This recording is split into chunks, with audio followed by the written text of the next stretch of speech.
আসসালামু আলাইকুম। আজকের রেসিপি ব্রয়লার মুরগি দিয়ে চিকেন রেজালা। তো চলুন শুরু করা যাক। তো প্রথমে আমি মুরগিটাকে ভালোভাবে কেটে ধুয়ে পরিষ্কার করে নিয়েছি। তো প্রথমে আমি কিছু পেঁয়াজ বেরেস্তা করে নিব, মানে গোল্ডেন কালার করে নিব। তো তেলটা যখন গরম হবে তখন আমি পেঁয়াজগুলি দিব। পেঁয়াজগুলি যখন গোল্ডেন কালার হয়ে যাবে তখন আমি উঠিয়ে নেব।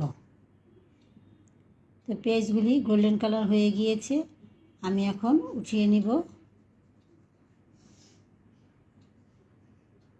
এরপর আমি এখানে দিব আবার পেঁয়াজ। এই পেঁয়াজগুলি আমি ভেজে নিব তেজপাতা, দারচিনি, এলাচ, লং দিয়ে।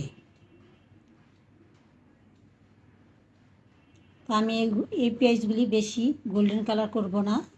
তো এখন আমি এখানে কিছু মশলা দিব। এখানে আমি মরিচ দিচ্ছি, ধনিয়া, আদা, রসুন, আর দিব স্বাদ অনুযায়ী লবণ। এরপর আমি মশলাগুলি ভালোভাবে মিশিয়ে নিব পেঁয়াজের সাথে।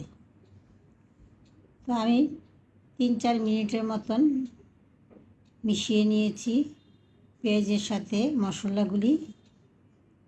মশলাটা কষানো হয়ে গিয়েছে, আমি এখানে কোনো পানি দিইনি, কারণ এখানে আদা রসুনের পানিতেই মশলাটা কষানো হয়ে গিয়েছে। এখন দিয়েছি সামান্য একটু টক দই, আর এখানে কিছু বাদাম, আর আমি যে ভেজে রেখেছিলাম বেরেস্তা, এই দুইটা আমি ব্লেন্ড করে নিব। তো এখন আমি টক দই দিয়ে আমি আরও 10-15 মিনিট মশলাটা কষিয়ে নিব। তো মশলাটা প্রায় কষানো হয়ে গিয়েছে। এখন দিব 4 থেকে 5টা কাঁচামরিচ দিয়ে আমি আবারও ভালোভাবে মশলাগুলি কষিয়ে নিব। এখন আমি দিয়ে দিব চিকেন। তো আমি এখন চিকেনগুলি দিয়ে দিয়েছি, দিয়ে আমি এখন ভালোভাবে মশলার সাথে মিশিয়ে নিব।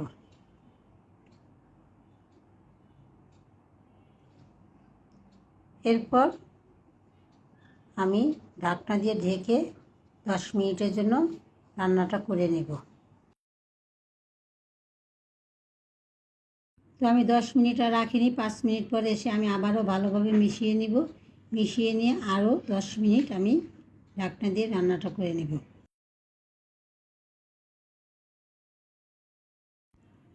তো এখন প্রায় মাংস থেকে অনেকখানি পানি উঠে গিয়েছে, আমি এখানে আর কোনো পানি দিব না। এই পানি দিয়ে মাংসটা সিদ্ধ হয়ে যাবে আর 5 মিনিট। এরপর আমি এখানে দিব 1 কাপের মতন তরল দুধ। দুধটা দিয়ে আমি আবারও 10 মিনিটের জন্য রান্নাটা করব।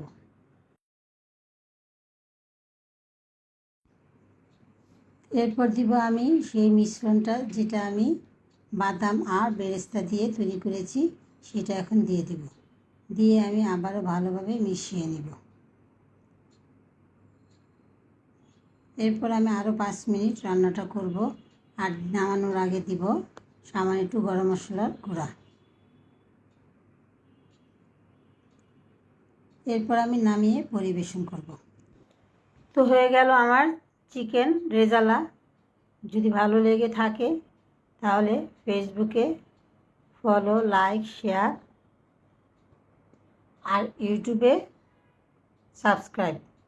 আল্লাহ হাফেজ।